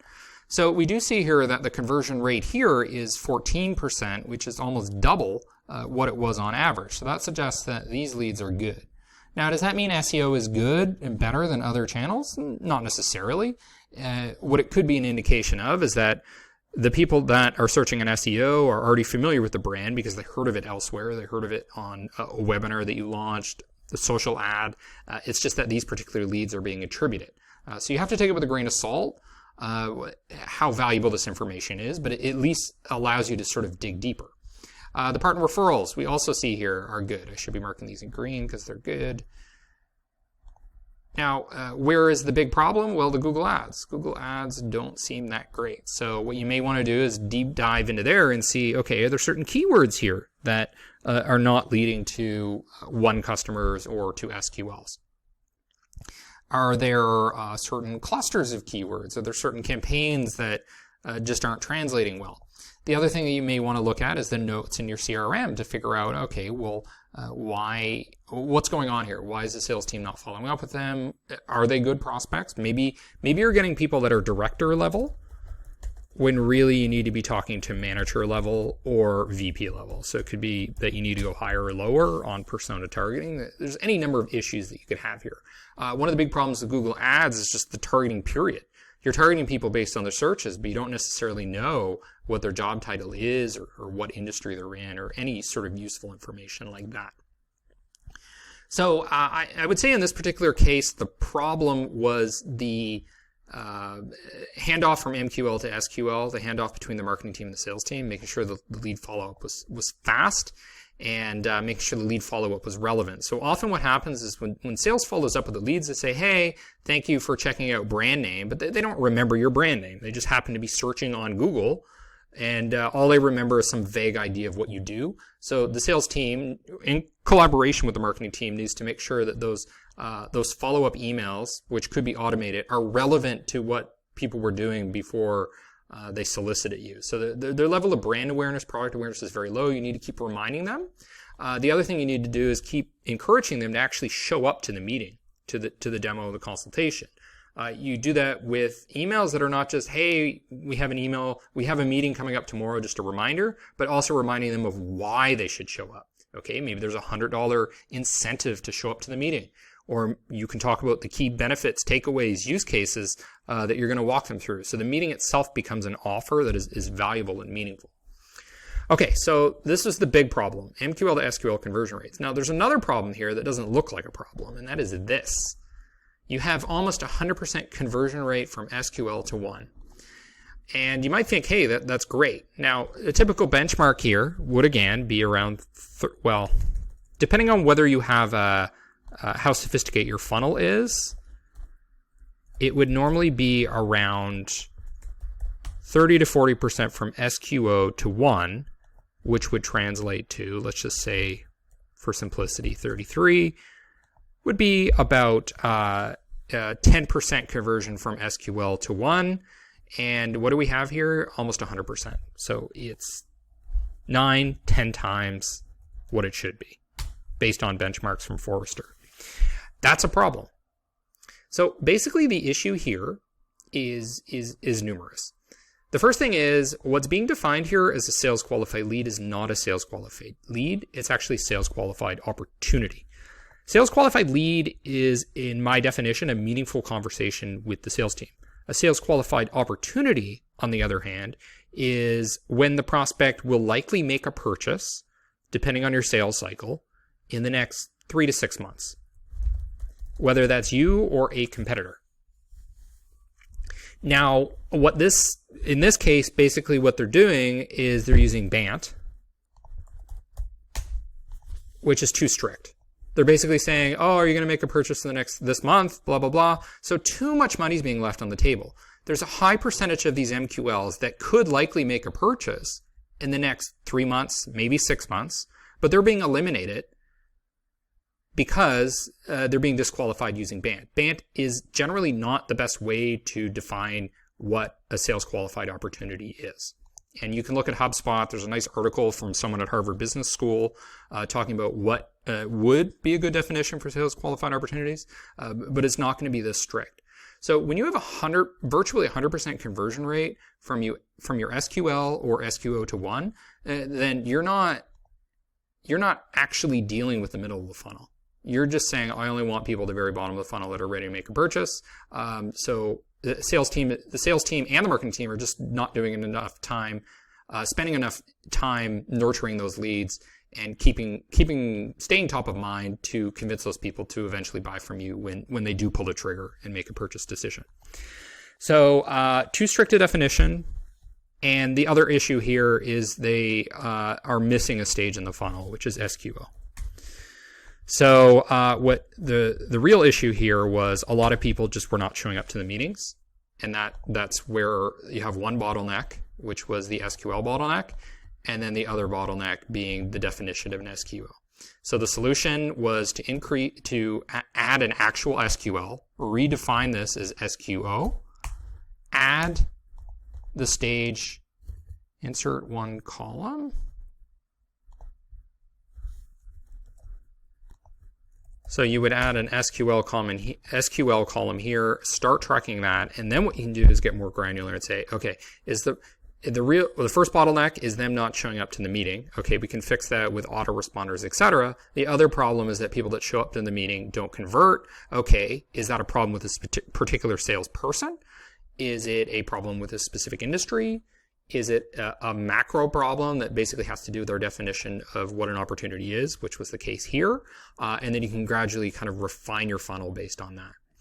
So there you have it. Look at your data to help diagnose where the isolated problem is, to see what can be fixed, instead of just assuming that if we throw more money at marketing and generate more leads, the problems will fix themselves. It's not the case. You should have an optimal funnel, and you should see where the issues are in the funnel before you start scaling up. I want to point out some somewhat advanced things to consider when you're looking at your marketing and sales funnel. This here is a slightly more elaborated example of what most companies would use when they're looking at their CRM data. Now, the reason it's a little more advanced is because often companies don't factor in these first two stages, which are marketing captured leads and marketing engaged leads. Your MCLs are going to be things like leads that you acquired by purchasing a list of leads from a broker, or maybe you compiled a database by scanning through something like LinkedIn Sales Navigator. Marketing engaged leads are going to be the people that are reading your white papers and your ebooks, they're clicking your emails, these sorts of things. Marketing qualified leads, by my definition, would be somebody that actually requested a demo or consultation, something like that. SQL would be sales qualified lead, someone that has engaged in a meaningful conversation. They actually showed up to the meeting through Zoom or phone call, something like that. SQO, somebody that's likely to make a purchase in the next 6 months, perhaps. And then won customers. So there's nothing super surprising here. I mean, maybe you don't include these two and you just call those leads or contacts, and maybe your SQL and SQO are considered the same thing. But the main thing that I want to point out here is how this analysis is normally done. Normally what we do is we look at our CRM data as business-to-business marketers and we say, okay, well, how many of these MQLs were generated in January? And we might say, okay, well, there was 100. And then maybe there was 30 SQLs, and then perhaps there were 10 SQOs, and then maybe we won 3 customers, something like that. This would be a kind of a standard piece of collection of data that you're going to be looking at. Now, the problem here from a technical perspective is that the MQLs here are not necessarily resulting in the SQLs in the same month.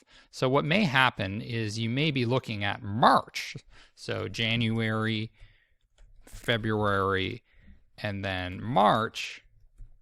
So these 100 MQLs might be generating SQLs in March. They could be generating SQLs in April.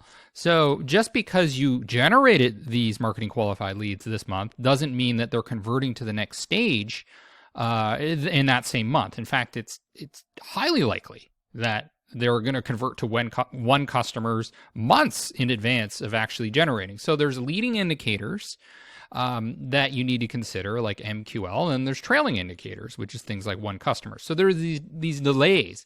And I think because of these delays, that's one of the reasons that chief marketing officers typically have a pretty short tenure at a company, because it takes time to invest in marketing and you don't harvest the results until you plant the seeds. So planting the seeds would be things like getting the captured leads, and then harvesting is when you actually get the won customers and the renewed contracts, things like that.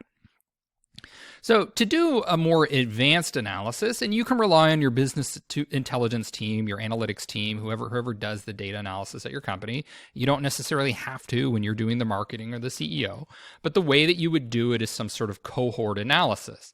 So what you would do is you would say, okay, in January, let's look at all the contact center database that became MQLs in January, and of all time, how many one customers do we get from that cohort? So this is the cohort, MQL 100. And then we may say that total SQOs was 50. So the January cohort generated was 100 MQLs. That's how we're defining the cohort, is people that became an MQL in January. And of all time, so up until today, whatever today is, maybe it's March or April, we got 50 SQOs and maybe we got 20 closed won customers. So then we're actually going to get a proper conversion rate, like a true funnel, where we're not just looking at a snapshot of what's happening in January, but instead we're looking at a cohort of people that reached this lead status in January and what the conversion rate was. So that's a more precise way of analyzing your funnel. Now, there's different ways of doing this. You can generate custom reports. You can use plugins to Salesforce to create whatever dashboards you want. You can also tag things based on campaigns. So, for example, let's say you did a huge campaign centered around a key theme. Well, that could be another cohort. So maybe it was tagged campaign 1. All right, well, let's look at that campaign that we invested so much money in, and maybe we realize, okay, we had MQLs of 1,000, we got SQOs of, maybe 350, and then we got a 1 of 100, something like that. So we're able to look at the cohorts and see what the conversion rates, and we're able to do some sort of macro analysis in terms of not just individual months or individual emails, but kind of overall people that were enrolled in this campaign, what were the conversion rates? Now, that's one aspect of the funnel that you need to consider, this idea of cohort analysis. The other thing you need to consider is that when we look at a marketing funnel in this way, this sales-oriented way, this demand generation way, this short-term performance marketing mindset, really what we're looking at is the results, the outputs. But what's very helpful from a marketing perspective is thinking about the inputs. What are the causes? What are the seeds that we need to plant to be able to reap this funnel as a reward? And that's where I use a different type of funnel. Basically a funnel that's designed to orient you around certain types of content pieces that you need to create. So I typically think of the beginning of this funnel or the sequence, whatever analogy, term, visual form you want to describe it as. I don't really care. It's just kind of a shorthand way of explaining what's happening here. So you're going to have people that are brand unaware. They're not familiar with your brand, so that means you need to do brand awareness content. So things like video ads on LinkedIn. Okay, and the goal there is not to generate SQLs, it's just to generate awareness.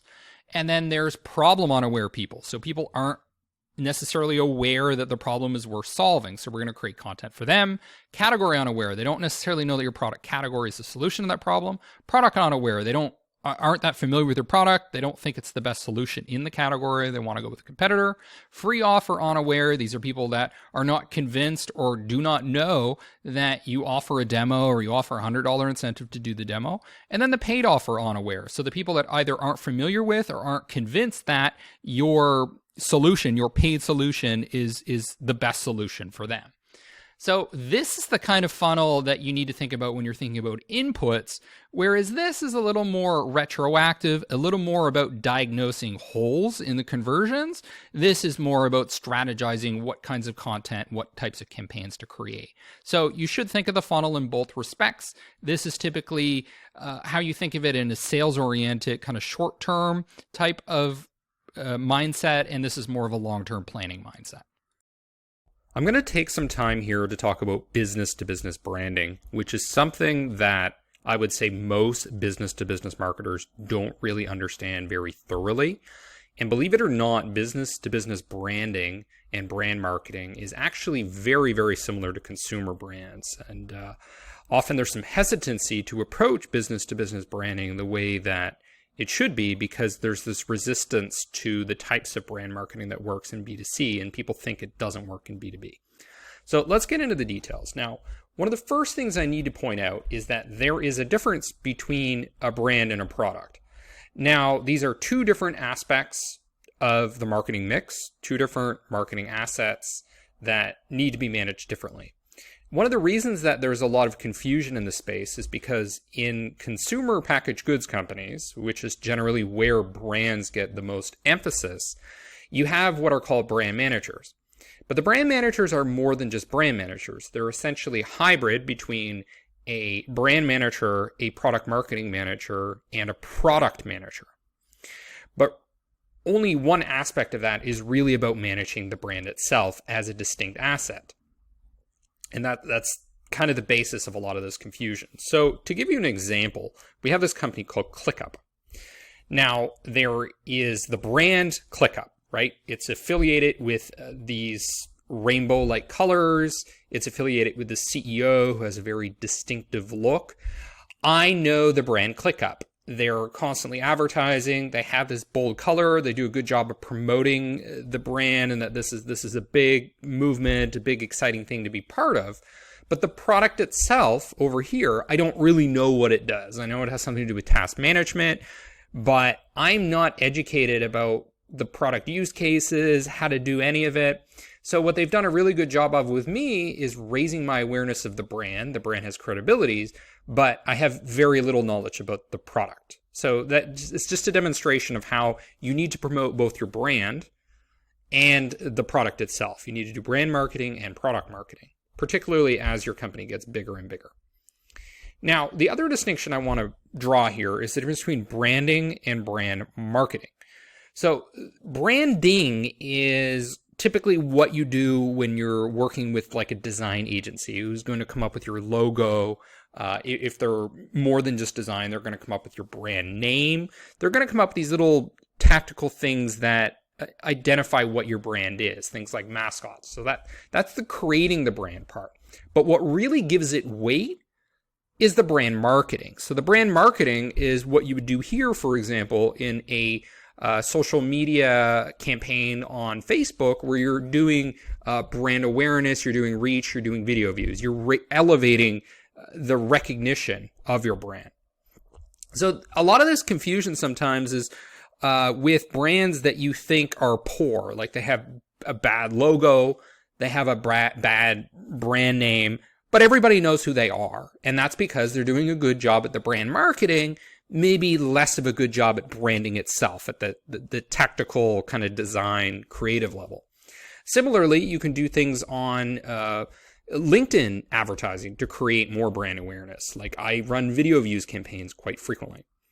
And we have some advice here where when you're getting past about 5 million in annual revenue, now it's time to start investing more in brand advertising. And my general advice here is that large business-to-business companies need to invest more in brand. They're spending way too much time focused on short-term revenue generation, demand generation, lead generation, not enough in building something that goes beyond just sort of the technical features of what their product is able to deliver. They need to start focusing more on the long-term emotional memory centers, which is what brand marketing is all about. Now, a lot of what I'm going to talk about after this stems from analysis by the Business to Business Institute, which is a think tank owned by LinkedIn. And they're relying on tons of research that was done out of Europe, analyzing data sets from B2B campaigns, etc., brands over an extended period of time. So brand marketing is how you hit the 95% of business-to-business buyers who are out of market. So as a general rule of thumb, there are only 5% of business-to-business of companies that are actually in market for the kind of product solution that you offer. So what that means is that if you're 100% focused on demand generation, trying to get people to buy now or buy soon, you're missing out on the big piece of the pie, which is people that are going to buy later. And 95% of the people are going to be in that kind of long-term horizon when you're thinking after 6 months, after a year. So one of the most important things when you're doing brand building is you need to be memorable, because that's basically what you're trying to do when you're doing brand marketing. Now, at the beginning of this course, I gave a high-level campaign overview. And one of the things I pointed out was that in the early stages of the campaign, what you're trying to do is focus on emotions, because emotions are ingrained in long-term memory. Whereas later on, you can focus on a more rational message that's designed to get people to act, as opposed to just get people to remember who you are. So how do we be memorable? Well, we want to be bold. We want to be distinctive. And this is one of the problems that people come into when they develop business-to-business brand, is they're not distinctive. They're basically replicating the same style of what their competitors are doing. There's sort of generic imagery that becomes affiliated with certain industries, and then everybody just copies one another. And what I see with business-to-business companies is often they have solid brand design, right? Their websites, their collateral, everything has consistent colors. There's a good solid brand there, but there's nothing bold and distinctive about it. It's not differentiated from the competitors.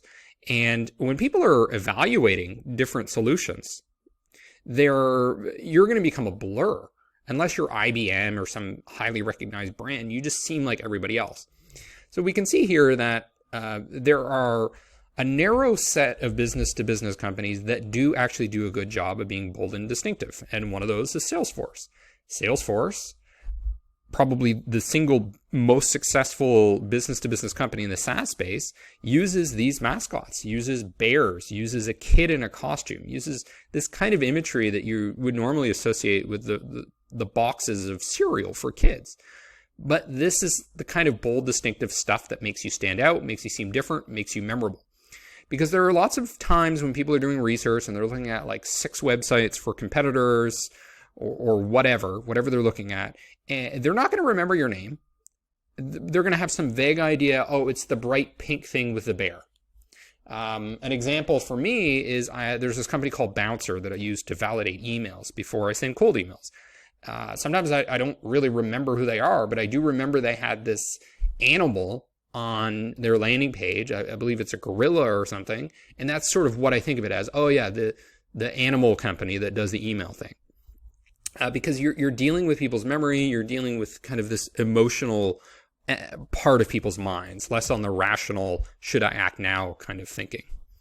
Okay, so the other key to be memorable is to be consistent. So consistently using the same colors, the same message, repeating over and over again, getting repetitive with the things that you're consistent with so that it gets ingrained in people's memories, and also being emotional. So brand marketing is about being emotional, not being rational.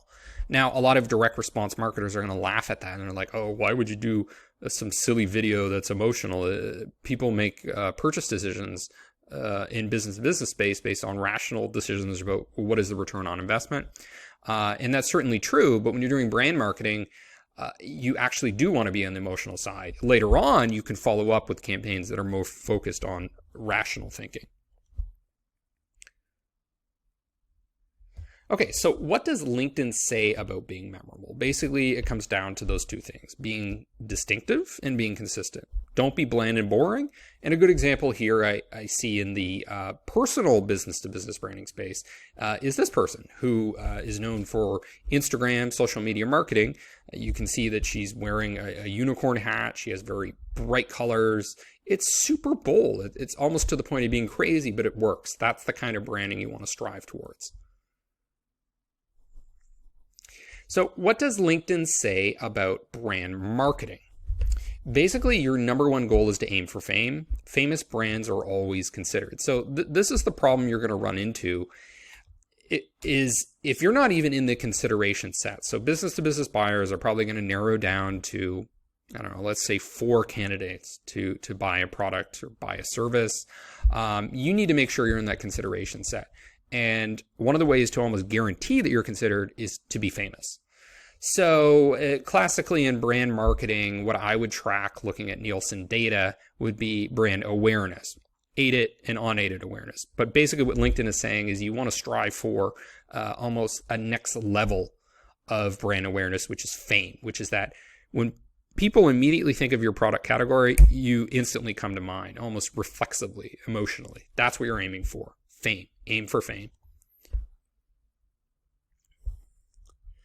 I just want to highlight again, be emotional, because positioning your brand is generally positioning it around something emotional, whereas product positioning is actually different. And this is something that I think people get very confused about because they think that your positioning is all-encompassing. You have market positioning. You actually have separate positioning. You have emotional positioning for the brand, and then you have product positioning, which is often oriented around a specific benefit, a specific feature, or something like that. Don't conflate those two things. The number one goal of brand marketing is to be famous. You want to become the default choice. You want people to just assume that you're the best solution, even when they haven't even evaluated your product in detail. And you can, again, take a look at the B2B Institute to learn more about those specifics. Now, another key to becoming famous is to drive word of mouth through influencers. So when we look at research from companies like McKinsey, we can see what drives word of mouth. And probably the single biggest factor is going to be influentials, is what they call them. I call them influencers.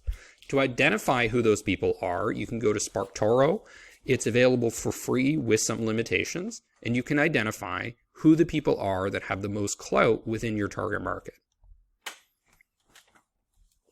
Another key thing that you want to do is you want to communicate a strong point of view.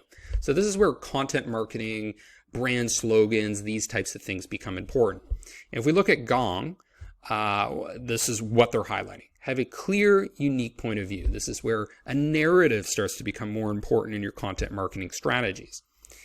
So an example of this is HubSpot. HubSpot really built this narrative of how inbound marketing is the future, outbound marketing is old school, people hate it. Personally, I'm a huge fan of outbound marketing.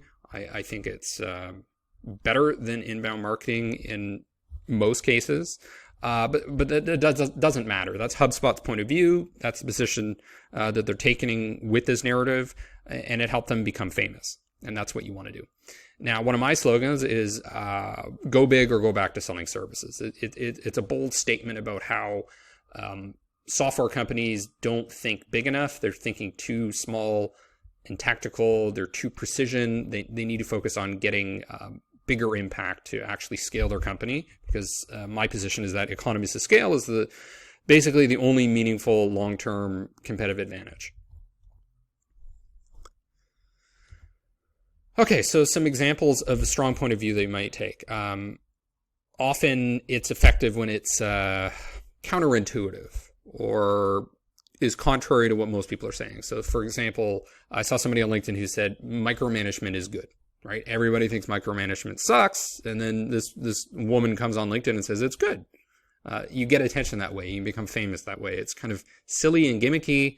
I don't like doing that unless I actually believe in it, but it does work from kind of a PR perspective.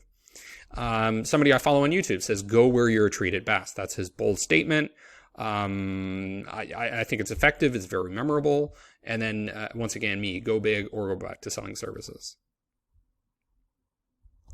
Okay, so I talked a lot about brand marketing, kind of becoming famous, putting money behind your brand, but now I want to talk a little bit about how you actually develop the brand. And this is just a super succinct summary of some of the aspects that you can find more of in the book, Strategic Brand Management. So a few things to consider are the strategy of the brand, which is on the left side here, and then the tactics of the brand on the right side. So the two big components of the strategy are how you create value. And there are basically three ways that brands create value. There's psychological value, there's functional value, and then there's monetary value. You can get more details of that by taking a look here or taking some of my branding courses. And then there's the target market, which is the 5 C's. So you have your customers, but there's also much more involved in the target market. There's the collaborators, for example, context, etc.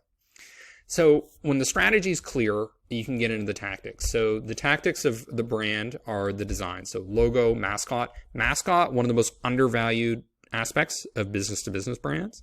You have the sounds and the things that you associate the brand with, especially those things you associate the brand with in the specific buying scenario. So there's going to be some buying scenario, like maybe a virus attack that a company has.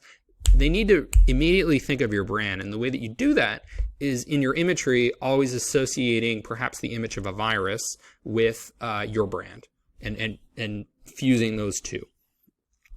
Now, the design is only one aspect of the tactics. The other is the communication. So what are the touch points where you're contacting your prospects? So that might be LinkedIn, it might be Facebook, cold email, cold calls, trade shows, etc. There's the positioning. So what is kind of the main thing that you're going to identify your brand around? So it might be speed or liberation, something like that. And another aspect of communication is the brand guide. So guidelines for how you talk, the voice of the brand, the colors that you use, the kind of icons that you use and associate with the brand. So I just want to conclude by saying that brand is really how you win in the big leagues. And to just draw an example in one industry here, the software industry, we have Jason Lemkin, very successful CEO who sold out to Adobe. And he says the real moat in SaaS is brand. Almost every market leader has a really, really good competitor, or two or even three, that would honestly do the job just as well. So basically what Jason is saying is that ultimately it's going to come down to you and a few competitors, and you may all be competent and you may all be within a certain price range. But ultimately it's the brand that sort of feels like the more credible choice, the more established choice, the safer choice. That's the one that people are going to default to. That's the one that people are going to go with. Now, the early adopters may be kind of more like gamblers who are willing to try something new, do some experimenting. But when you're aiming for the larger piece of the pie, the kind of people that are not early adopters, that are later adopters, they're just going to want to go with the market leader. And the market leader is going to be the most recognized brand in their mind. This is an example of a business-to-business homepage redesign, and I want to talk about the process that I followed for this. So this is not based on extensive quantitative research. This is based basically on qualitative interviews with prospective customers, talking to internal stakeholders in the company, and then building an updated website based on that kind of research. Later on, I'll talk about something that's a bit more extensive and requires analyzing different benefits, use cases, pain points, etc. But often when you're in the early stages or because of timing constraints, you really just need to get something out quickly, and it needs to be better than what's up on the market. So if we take a look at this, one of the things that I want to call out is this cartoon character. Now, a lot of people scoff at this idea with business-to-business marketing, but what we actually find is on the branding front, business-to-business brands are much stronger when they use mascots, and mascots are one of the easiest ways to stand out. One of the reasons is that business-to-business companies just don't do it. But if you look at some of the most successful business-to-business companies, even in the enterprise space, that's what they do. Salesforce has all kinds of very consumer-esque looking characters, animals, this young kid in a jumpsuit. This kind of thing works because it's memorable. And when you're dealing with the brand marketing, and I'm not talking so much about the product marketing as the brand marketing, what you really want to do is ingrain yourself in the long-term memories of people.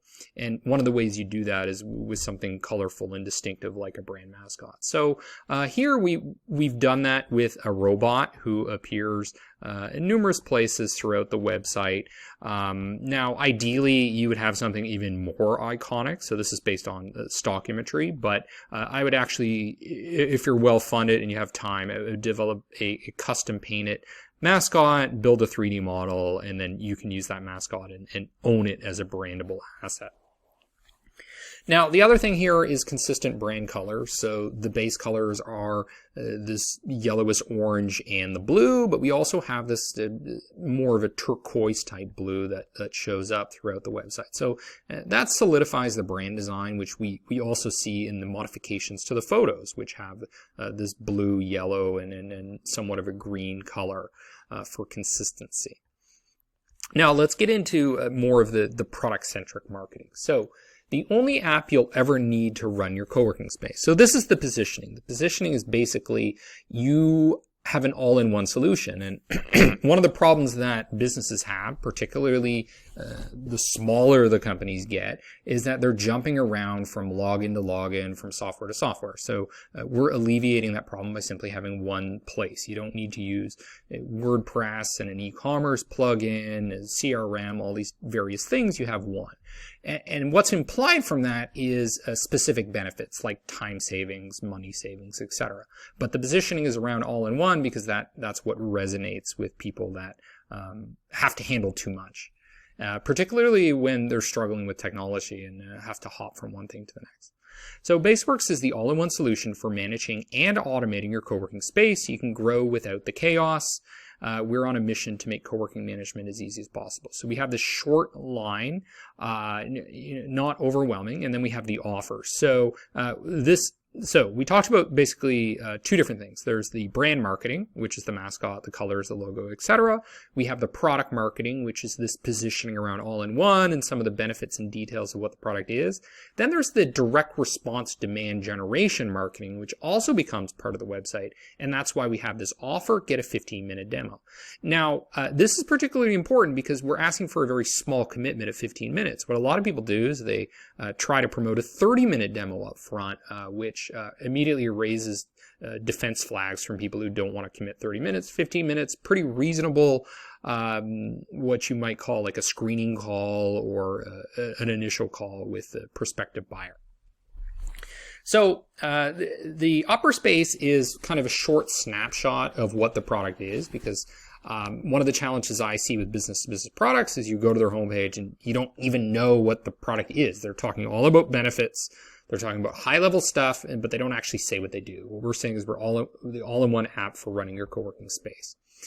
Now, next, what I'm getting into is the problem. So a lot of the most popular frameworks in copywriting start with problem and with solution, and then there's some variations of that. You agitate the problem, you discredit alternative solutions, but basically problem solution is kind of the basic. So the problem, I'm going into more detail here about the fact that you have to use WordPress, WooCommerce, Slack, Eventbrite, all of these, but I'm teeing up Baseworks as a solution because it was specifically designed for you, for co-working managers. It grows with you, and then I'm painting a picture of this glorious future. Imagine yourself having just one login to manage everything. Imagine needing to learn just one system and remembering just one login. Baseworks makes running your co-working space a breeze. One thing I want to call out is when you're communicating on your website, often there's this bias that people have where they think they need to talk about high-level benefits. So talking about the fact that you integrate A and B, that's not good enough. We need to talk about, we increase your profits, or we save you time, or we save you money. The problem with very high-level positioning, it's very vague and it's undifferentiated. So you basically sound like every other business-to-business software out there, because what business-to-business product even, not just specifically software, doesn't try to save people money or make them more profit? So it pays to be more specific than that. Take a positioning that is lower down in the value chain. And for me, that was the all-in-one management. In this particular case. And then we're using some imagery to sort of depict what these various programs are. And now the second thing I'm doing here is I'm highlighting another aspect of the problem, which is you're busy with repetitive tasks like booking rooms and taking payments. Baseworks automates day-to-day tasks. So position solutions such as, and I'm getting into specific, desk reservations, payments, pulling invoices, accounting, data entry, and then I'm painting a picture of the future. Imagine clients grabbing their own invoices, booking rooms, making payments, accessing your policy manuals, and doing literally everything in just one system. So I would say with business-to-business copywriting, one of the things that people really lack is they don't get into specifics enough. So specific use cases, accessing your policy manuals. Now, that is something that is very specific to this particular target customer group. It's not just some vague thing that I could write to any business-to-business buyer, and specific language resonates with specific buyers. And then I have a quotation here from the CEO, kind of exasperating the problem. And we have consistent brand themes here showing up. And then why Baseworks, I give a detail of why Baseworks is great. We have a video. And then, so we have the problem. So kind of the high level thing here is a short summary of what the product is, the problems, the solution, and then the proof. So the proof is demonstrating why we actually can deliver on that promise. And we have 2 case studies.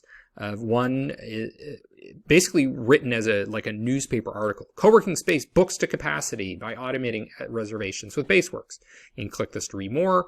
The second case study, which these case studies were developed by me by interviewing people that were already using the program. And then I just sort of did a problem solution formula to develop those case studies.